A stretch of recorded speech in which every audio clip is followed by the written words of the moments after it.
네, 오늘은 피한다고 피해집니까? 피한다고 피해집니까? 라는 제목으로 하나님 말씀 나누도록 하겠습니다. 이승장 목사님이 쓴 부활이 있기에 라는 책을 보니까 이런 내용이 나옵니다. 목사님은 어렸을 때부터 로망이 하나 있었다고 합니다. 무슨 로망이냐면 착하고 아름다운 여인을 만나서 예쁜 딸을 낳는 게 로망이에요. 우리 남자분들 그런 꿈과 로망 갖고 딸 낳을 줄 믿습니다. 예, 네. 그런데 이제 군대 갔는데 군 생활하면서 성경을 읽다가 사무엘서에 누가 나와요? 한나가 나오잖아요. 아, 그래, 내가 결혼해 갖고 딸을 낳으면 이름을 뭘로 짓겠다? 한나로 짓겠다. 그렇게 결심을 했대요. 드디어 계속해서 기도하며 구했던 대로 하나님이 들어주셨습니다. 예쁘고 마음씨 고운 자매를 만나 결혼하고 첫째 딸을 낳았어요. 딸을 낳습니다. 그래서 이름을 뭘로요? 한나라고 딱 붙였습니다. 그 당시 목사님은 이 선교단체 간사로 활동했는데 경제적으로 굉장히 힘들고 고된 나날을 보냈는데 딸이 막 달려오면서 아빠 사랑해 하며 볼에 뽀뽀를 해주면은 근심 걱정이 그냥 싹 사라졌대요. 그런데 1977년 4월 6일 고난주간이었습니다. 8년 2개월 동안 세상에서 가장 큰 기쁨을 준 그 딸이 안타깝게 심장병으로, 이 심장병을 선천적으로 앓고 있었거든요. 심장병으로 이 세상을 떠났습니다. 정말 딸을 잃었을 때 이 목사님 부부는요, 신앙이 송두리째 흔들리는 그런 기분을 느꼈습니다. 딸과 함께 걸었던 신촌거리 구석구석을 돌아다니고 그리고 딸의 유품을 만져봐도 그 슬픔은 가시지가 않고 그 마음 한가운데 깊은 구멍이 뚫린 듯한 그런 느낌을 받았다고 합니다. 그러던 어느 날 목사님은 고린도전서 15장 말씀을 묵상하고 공부하다가 하나님의 놀라운 그 치유를 경험하게 됩니다. 아, 그렇구나. 부활이요 생명이신 우리 주님께서 우리를 슬픔과 사망 가운데 그냥 내버려 두지 않으시는구나. 우리가 사망의 음침한 골짜기로 지날지라도 우리 주님께서 함께 하시는구나. 여러분, 고린도전서 15장이 일명 무슨 장이라고 합니까? 부활장이라고 하잖아요. 그 말씀을 보면서 부활의 소망으로 위로를 받은 거죠. 그러나 딸이 떠난 지 얼마나 됐습니까? 50년이 지났어도 목사님은 지금도 딸 생각이 나면서 눈시울이 붉어진다고 해요. 여러분 어떻습니까? 우리도 살다 보면요, 하나님께서 인도하시는 길이 내 생각과 내 뜻과 다를 때가 있어요, 없어요? 있습니다. 내 뜻대로 되지 않아 아플 때도 있고 하나님의 말씀이 내 생각과 달라서 답답할 때도 있습니다. 오늘 말씀에 요나도 그랬죠. 오늘 1절, 2절 말씀 같이 읽어봅시다. 시작. 여호와의 말씀이 아미떼의 아들 요나에게 임하니라. 이르시되 너는 일어나 저 큰 성읍 니느웨로 가서 그것을 향하여 외치라. 그 악독이 내 앞에 상달되었음이니라 하시니라. 아멘. 하나님께서 요나에게 임하셨어요. 그리고 말씀하셨습니다. 뭐라고요? 저 큰 성읍 니느웨에 가서 외쳐라. 여러분, 니느웨가 어디입니까? 오늘날 지명으로 따져보면 이라크의 모술 지역이래요. 당시에 아수르 제국의 수도였고 매우 크고 중요한 도시였습니다. 그래서 요나서 4장에 보면요, 좌우를 분별하지 못한 자들이 몇 명이래요? 12만 명이래요. 이 좌우를 분별하지 못한 사람은 연약한 어린이들을 말하는 거거든요. 그러니까 어른까지 하면 엄청난 수의 큰 도시, 대도시였습니다. 그런데 그 도시의 사람들이 얼마나 죄가 가득한지 하나님께서 뭐라고 말씀하세요? 그 악독이 하나님 앞에 상달됐대요. 악독이. 그러니까 하나님께서는 니느웨 사람들을 그 죄 때문에 뭐 하겠다는 거예요? 심판하시겠다는 거예요. 심판. 정말 아수르 사람들이 얼마나 악랄하고 무자비한 민족인지 여러분 아십니까? 제가 찾아보니까 그들은 자신들에게 대항한 그 사람들 있잖아요. 어떻게 했는지 아세요? 막 몸을 토막내고 막 끓는 기름에 튀기고 그리고 막 산채로 그냥 껍질을 벗기고 그냥 제가 이렇게 설명하는데도 막 닭살이 돋죠, 여러분? 막 끔찍한 죄를 진 아주 못된 인간들이었어요. 그래서 하나님께서 심판하시겠다는 이 말씀은요, 요나 입장에서는 아주 좋았습니다. 참 잘된 일이었고 신나는 일이었어요. 왜요? 아수르 사람들이요, 이 이스라엘하고 국경이었거든요. 껏듯 한번 와갖고 괴롭혔어요. 더군다나 훗날 북왕국 이스라엘은 이 아수르한테 멸망당했어요. 그리고 남왕국 유다한테도 예루살렘 그 수도를 거의 점령하다시피 공격했습니다. 그러니 아수르는 하나님의 뜻과 하나님의 백성을 대적하는 대표적인 상징이었고 이스라엘 사람들에게는 철천지 원수였습니다. 원수. 그런데 하나님께서 요나에게 니느웨에 가서 그것을 죄악이 가득하다는 것을 이야기하고 외치라는 거예요. 하나님께서 요나를 통해서 지금 뭘 주시는 거예요? 니느웨 사람들한테 회개할 기회를 주고 계시는 거예요. 여러분, 여기서 우리가 무엇을 알 수 있습니까? 하나님 아버지의 마음을 알 수 있지 않습니까? 우리 하나님께서는 이스라엘 백성들만의 하나님이 아니라는 거예요. 오늘 우리도 어떻습니까? 예수 믿지 않는 그 마음에 들지 않는 사람을 볼 때 어떤 생각을 갖고 계십니까? 아유, 저 믿지 않으니까 지옥에 떨어질 인간. 여러분, 우리 주변에 예수 믿지 않는 사람들도 하나님께서 만드신 피조물입니다. 구원받을 가능성이 있는 사람들이에요. 여러분, 누구는 구원받기로 선택받고 누구는 구원받지 않기로 선택받은 게 아니에요. 어느 누구나 열려 있습니다. 예수님의 십자가의 복음은 어느 누구에게 다 열려 있습니다. 어느 누구라도 진짜 우리가 봤을 때 진짜 극악무도한 이 아수르 사람 같은 못된 인간들도 예수 믿으면은, 예수 믿고 회개하면은 구원받을 수가 있습니다. 그러므로 먼저 믿은 우리들이 뭐 해야 되겠습니까? 맞아요. 복음을 전해서 회개할 기회를 줘야 합니다. 그러나 오늘 요나는 그럴 수 없다는 거예요. 저 원수놈들 다 심판받아 죽어 마땅한 인간들인데 내가 가서 왜 회개할 기회를 주냐 이거예요. 이렇게 요나가 싫어하는 것은요, 니느웨에 가는 것이 싫은 게 아니라 그 하나님의 마음이, 하나님의 뜻이 너무 마음에 들지 않았어요. 여러분, 우리도 살면서 내 생각과 하나님의 생각이 전혀 다를 때가 있을 수 있습니다. 내 기준으로는 진짜 그 인간 용서할 수 없고 그 인간 진짜 사랑할 수 없는데 하나님은 우리에게 뭐 하래요? 용서하래요. 하나님은 우리에게 뭐 하래요? 사랑하래요. 그럼 그럴 때 어떻게 해야 합니까? 맞아요. 내 뜻과 맞지 않아도요, 순종해야 됩니다. 그것이 하나님 주신 놀라운 복 받는 길인 줄 믿습니다. 하지만 오늘 요나 어떻게 합니까? 3절 말씀 같이 읽어봅시다. 시작. 그러나 요나가 여호와의 얼굴을 피하려고 일어나 다시스로 도망하려 하여 배를 만난지라. 여호와의 얼굴을 피하여 그들과 함께 다시스로 가려고 백삭을 주고 배에 올랐더라. 아멘. 하나님의 얼굴을 피해서 도망치기 위해서 지금 어디로 간다고요? 맞아요. 다시스로 가는 배에 올라탔어요. 여러분, 다시스가 어디입니까?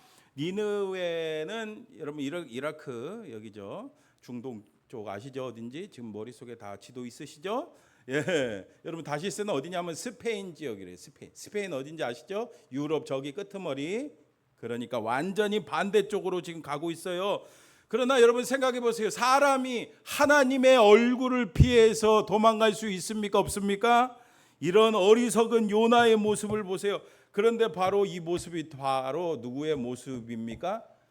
그래서 우리가 어떤 목사님이 그러죠. 나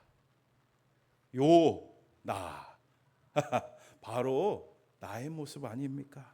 하나님의 말씀에 순종하기보다는 어떻게든 내 뜻대로 내 고집대로 불순종해서 하나님을 피해 도망가려고 하는 우리 어리석은 모습 말입니다. 그러나 우리 하나님은요, 다 보고 계십니다. 여러분, 하나님은요 다 보고 계십니다. 진짜냐고요? 4절 보세요. 4절 같이 읽어봅시다. 시작. 여호와께서 큰 바람을 바다 위에 내리심에 바다 가운데 큰 폭풍이 일어나 배가 거의 깨지게 된지라. 아멘. 이게 무슨 소리예요, 여러분? 맞아요. 하나님이 보내신 바람 소리예요. 지금 폭풍이 일어났습니다. 하나님께서 보내신 그 폭풍이 지금 임했어요. 그러자 요나가 탄 그 다시스로 향하는 배는요 거의 깨지게 됐어요. 정말 위기에 빠졌습니다. 여러분, 때로는 우리도 우리 인생의 항해에 우리가 탄 배에 이런 폭풍우가, 거센 폭풍이 몰아닥칠 때가 있습니다. 건강의 폭풍, 재정의 폭풍, 인간관계의 폭풍, 자녀의 폭풍 등등 여러 가지 폭풍이 그냥 시도 때도 없이 그냥 어느 순간 우리에게 불어 닥칠 때가 있죠. 그러나 여러분 기억하시기 바랍니다. 때때로 그 폭풍은 우리를 망하게 하려는 것이 아니라는 거예요. 망하려고 하는 거, 망하게 하려는 것이 아니라 오히려 그것이 하나님의 은혜가 되는 줄 믿습니다. 오늘 말씀도 보면요, 4절 말씀 보니까 배가 거의 깨지게 됐다고 하지만 그 폭풍 가운데 배가 깨졌습니까? 아니잖아요. 그러므로 이 폭풍은요, 영적 깊은 잠에 빠져 불순종을 향해 걸어가고 있는 우리를 향한 하나님의 은혜의 손길인 줄 믿습니다. 계속해서 5절 말씀 보세요. 같이 읽어봅시다. 시작. 사공들이 두려워하여 각각 자기의 신을 부르고 또 배를 가볍게 하려고 그 가운데 물건들을 바다에 던지니라. 그러나 요단은 배 밑층에 내려가서 누워 깊이 잠이 든지라. 아멘. 사공들은요 너무너무 무서웠습니다. 두려웠습니다. 그래서 어떻게 합니까? 자기들이 믿는 신들한테 도와주세요, 살려주세요. 그러나 여러분, 이 우상 땅지들, 이방 신들이 살아있는 것도 아니고 그걸 어떻게 들어줍니까? 어떻게 살려줍니까? 그래서 이번에는 어떻게 합니까? 맞아요, 자신들이 가지고 있는 방법을 총동원합니다. 어떻게 해요? 맞아요. 배의 물건들을 막 바다에다가 던지는 거예요. 아무래도 이 배가 가벼우면은 폭풍에, 그렇죠, 침몰이 안 될 수 있으니까 자신들의 인간적인 방법을 다 동원해서 막아보려고 합니다. 그러나 여러분, 지금 이 폭풍이 어떤 폭풍입니까? 하나님께서, 이 세상을 만드신 창조주 하나님께서 보내신 폭풍인데 어떻게 인간적인 방법으로 되겠습니까? 불가능합니다. 그러면 어떻게 되겠습니까? 그냥 어떻게 해야 되겠어요? 그냥 다 포기하고 죽을까요? 여러분, 그런데 그때 엄청난 위기 가운데 요나는 지금 못하고 있습니까? 어떻게든 지금 하나님을 피하려고 어떻게 하고 있어요? 5절 하반절에 보니까 요나는 배 밑창에 내려가서 누워 깊이 잠이 든지라. 지금 배 밑창을 어떻게든 하나님하고 좀 멀어져 보려고 지금 배 밑창으로 그냥 내려가고 지금 쿨쿨 잠을 자고 있다고 하는데, 근데 여러분, 그 요나가 잠든 모습을 한번 상상해 보세요. 지금 배가 지금 침몰하기 일보 직전이고 막 파도, 그 거친 파도 때문에 막 배가 막 이렇게 막 흔들리. 여러분, 배 타보셨죠? 예, 엄청나게 멀미가 나잖아요.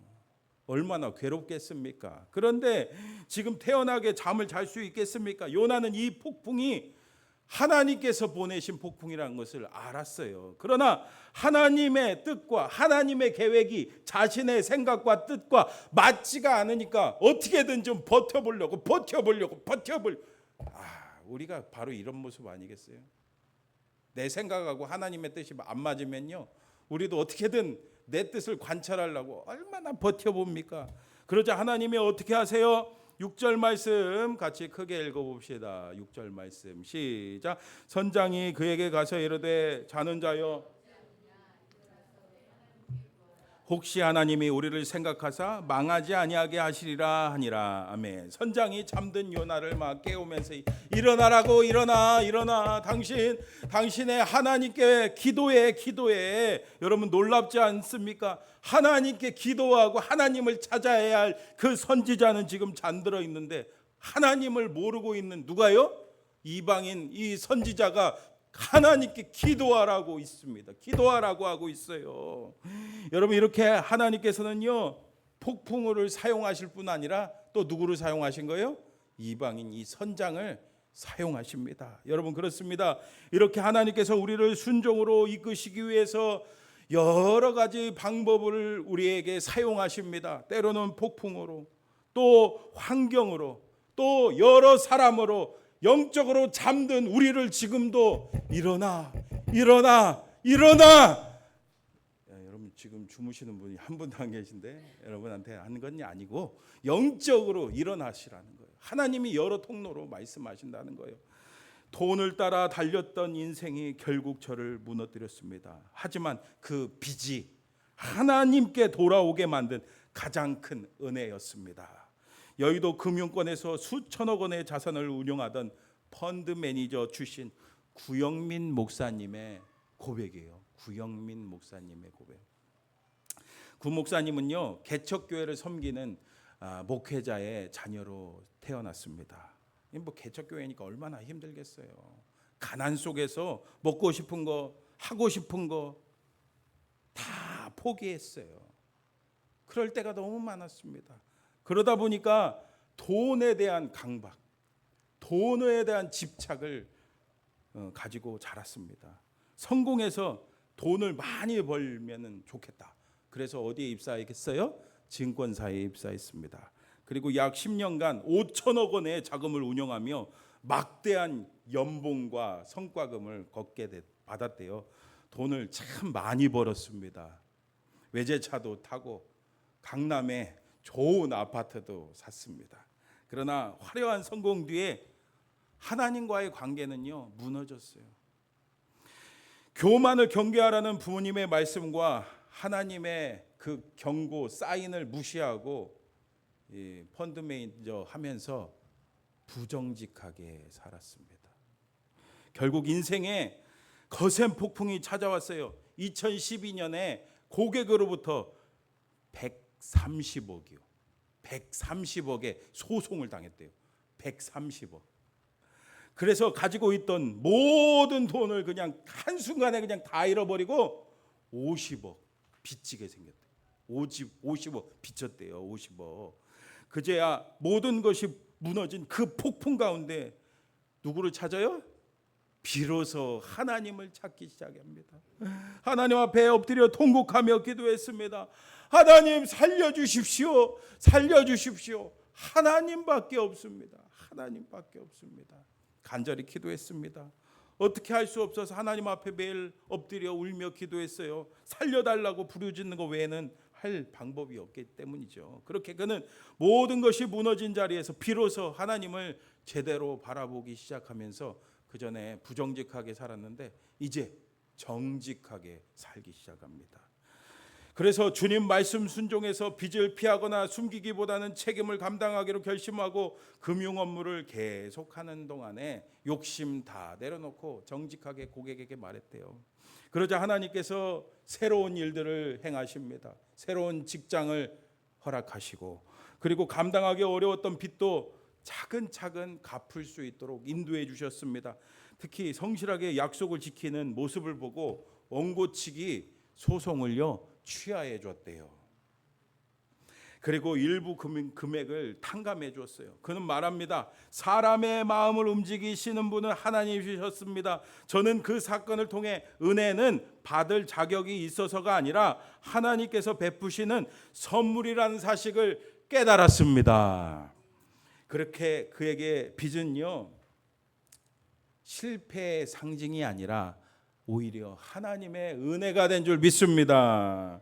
그리고 기도하다가 초등학교 6학년 때 하나님 앞에 약속했던 서원했던 모습이 떠올랐어요. 내가 목회자로 살겠습니다. 그렇게 초등학교 6학년 때 서원했었거든요. 그래서 그 서원에 불순종했었는데 그 기도하면서 회개하면서 순종해서 2015년에 서울신대 우리 교단 신학교 아시죠? 신대원에 들어가서 목사님이 돼갖고 현재는 WFM 재정사역 연구소를 세웠습니다. 그는 연구소를 통해서 단순히 재테크를 통해 돈 많이 버는 것을 가르쳐 줄 뿐 아니라 성경적인 재정관을 지금 가르치는 사명을 감당하고 있다고 합니다. 여러분, 이렇게 우리 인생에 찾아오는 여러 폭풍우들 있죠? 우리는 그것을 통해서 하나님께서 우리를 망하게 하는 것이 아니라는 것을 알아야 됩니다. 오히려 그것을 통해서 영적으로 잠든 우리를 깨우시는 하나님의 은혜의 손길이라는 것을 분명히 알기를 주님의 이름으로 축복합니다. 계속해서 말씀 보면요, 폭풍우 가운데 어떻게 할 수 없는 이 사람들 어떻게 합니까? 7절 말씀 같이 읽어봅니다. 시작. 그들이 서로 이르되 자 우리가 우리에게 임하였으나 알아보자 하고 곧 제비를 뽑으니 제비가 요나에게 뽑힌지라. 아멘. 그들은요, 이 재앙이 누구 때문인지 알아보기에 뭐 했다고요? 제비 뽑게 했는데 누가 됐어요? 요나가 됐어요. 요나가. 여러분, 도망간다고 도망가지는 게 아니죠. 피한다고 피해집니까? 예, 하나님께서는 어떻게든지 하나님의 사명자를 붙드십니다. 더 나아가서는요, 하나님께서는 그 사명자를 추적하십니다.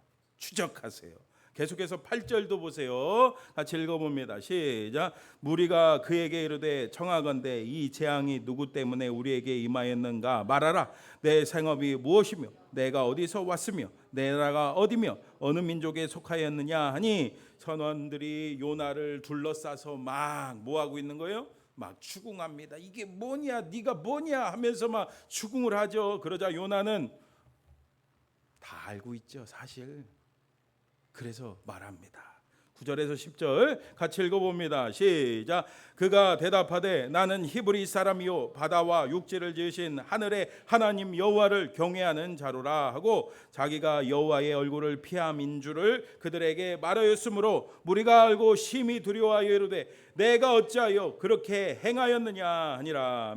요나는 자신이 하나님 여호와를 경외한다라고 고백합니다. 그런데 문제는요, 이 고백과 그의 행동은 다르다는 거예요. 그는 하나님을 경외한다고 말했지만 정작 하나님을 피해 도망쳤어요. 근데 여러분, 이렇게 도망치는 요나, 여러분들이 만약에 하나님 입장이라면 어떻게 하겠어요? 맞아요. 이런 괘씸한 놈 하고 요나한테 이렇게 버리든가 딴 이렇게 우리 황현숙 권사님 같은 말 잘 듣는 그 사람을 탁 세울 것 같은데, 여러분, 그러나 우리 하나님 어떻게 하십니까? 이런 제멋대로 불순종하는 요나를 끝까지 하나님은 포기하지 않고 붙들고 계십니다. 바람을 보내시고 폭풍을 일으키시고 선장을 보내시고 제비뽑기를 통해서라도 요나를 포기하지 않고 요나를 끝까지 우리 하나님은 붙드셨습니다. 여러분, 이것이 바로 우리 하나님 아버지의 은혜인 줄 믿습니다. 요나가 하나님을 붙든 게 아니라 하나님이 요나를 붙들었습니다. 마찬가지로 저와 여러분들을 지금도 계속해서 붙들고 계시는 분이 바로 우리 하나님인 줄 믿습니다. 여러분, 국민 메토로 불리는 자기개발 강사, 그 강의하시는 김미경 강사 여러분 아시죠? 그녀는 아버지 장로님, 어머니 권사님, 아주 독실한 크리스천 가정에서 태어났습니다. 그러나 청년 시절에 기독교는 참 부담스러웠어요. 거부감 드는 종교였습니다. 특히 뭐가 그렇게 싫었냐면은 당신은 죄인입니다. 당신은 죄인입니다. 그게 너무 싫었어요. 새벽부터 밤늦게까지 막 주변에서 독종이라고 소리를 할 정도로 누구보다 열심히 살아온 자신에게 왜 죄인이라고 하는지 도무지 납득할 수가 없었대요. 더욱이 그리스도인들이 그 보여주는 그 위선적인 행동들, 진짜 저 교회 다닌다면서 왜 저래? 그래서 교회로부터 완전히 멀어지게 만들었어요. 정말 그녀는요, 평생 내 힘, 내 능력을 신봉하며 살았습니다. 내 힘으로 연세대 음대 수석으로 입학했죠. 내 힘으로 피아노 학원 차려갖고 돈 많이 벌었죠. 또 내 힘으로 대한민국 최고 스타 강사의 자리에 올랐잖아요. 그러다가 2020년에 이제 코로나19 터졌잖아요. 그래서 그 폭풍우를 만났습니다. 그때도 포기하지 않고 모든 오프라인 강의가 끝나자 50이 넘은 나이에도 불구하고 코딩을 배워갖고 코딩을 배워서 온라인 대학을 만들고, 야, 얼마나 그 사업이 잘 되는지 직원을 100명을 두었대요. 100명. 근데 여러분 아시죠? 코로나가 어떻게 됐어요? 끝났잖아요. 코로나가 끝나니까 매출이 막 급감하면서 매달 엄청난 직원들의 그 월급, 그리고 빚더미에 눌려서 건강과 가정이 완전 파탄 날 지경이 됐습니다. 28년 동안 동역했던 부사장이 찾아와서 이렇게 말했대요. 대표님, 우리 이러다가 몇 달 안에 완전히 망합니다. 몇십억의 빚만 남고 평생 번 돈을 다 날리게 생겼는데 직원들 이번 달 줄 월급조차 없습니다. 어떻게 합니까? 하면서 막 눈물을 흘릴 때 같이 막 펑펑 눈물을 흘렸대요. 한참 그렇게 막 무너져 내리고 있었는데, 한참 울고 있었는데, 휴대전화를 딱 보니까 그동안 사실 지독하게 멀리하던 인간이 있었거든요. 누구였냐면은 친언니예요. 친언니가 사실 목사님이었거든요. 김미원 목사님이래요. 근데 그 김미원 목사님 언니의 부재중 전화가 있는 겁니다. 마지막으로 내가 죽어야 되겠다라는 마음으로 유언을 남기려고 그 부재중 전화, 그 언니한테 전화를 딱 했습니다. 그리고 첫 마디가 뭐예요? 여보세요 하니까, 언니 나 좀 살려줘. 그녀의 첫 마디였어요. 수화기 너머로 미경아 너 뭔 일이니? 웬일이니? 하고 따뜻한 목소리가 들려오는 순간, 언니 나 죽을 거야 언니. 나 도저히 못 살겠어. 제발 나 좀 살려줘. 그렇게 전화를 끊고 밤 11시인데도 이 언니는 대전 살았거든요. 대전에서부터 서울까지 막 차를 몰고 와갖고 언니는요 동생의 손을 잡고 복음의 절대적인 진리를 선포했습니다. 이렇게 말해줬대요. 미경아, 내가 사는 방법은 오직 하나밖에 없다. 그것은 내가 진짜로 죽은 것이다. 갈라디아서 2장 20절 말씀처럼 이제는 내가 사는 것이 아니오 오직 내 안에 예수 그리스도께서 사시는 것이다. 내가 가진 그 지독한 열심과 자아를 십자가 앞에 완전히 장사지내라. 그러면 예수께서 내 안에 새로운 피조물의 자아를 창조하실 것이다. 그래서 그 자리에서 그동안 하나님을 하나님으로 믿지 않고 예수님을 내 삶의 주인으로 모시지 않았다. 그 모든 것을 다 회개하고 그 자리에서 예수님을 나의 구주로 주님으로 영접하는 영접 기도를 드렸습니다. 하나님 앞에서 황복했습니다. 그러니까 하나님이 주시는 평안과 기쁨이 얼마나 큰지 예배드리는데 놀라운 은혜를 경험했대요. 근데요, 놀라운 반전이 있었어요. 그날 밤 언니 목사님이 이제 부재중 전화로 찍혔잖아요. 근데 언니 목사님이 사실 전화 걸려고 했던 김미경은 다른 김미경이었대요. 교회 집사님 김미경 집사님한테 전화하려고 했는데 동생 김미경한테 전화가 간 거. 여러분들 경험해 보셨죠? 얼른 끊는데도 어떻게 돼요? 부재중 전화가 딱 찍히잖아요. 김미경 대표, 김미경 강사가 이렇게 고백합니다. 하나님은 내가 절망 속에서 무너질까 봐 언니의 손가락까지 초자연적으로 움직이셔서 나를 추적하고 찾아오셨습니다.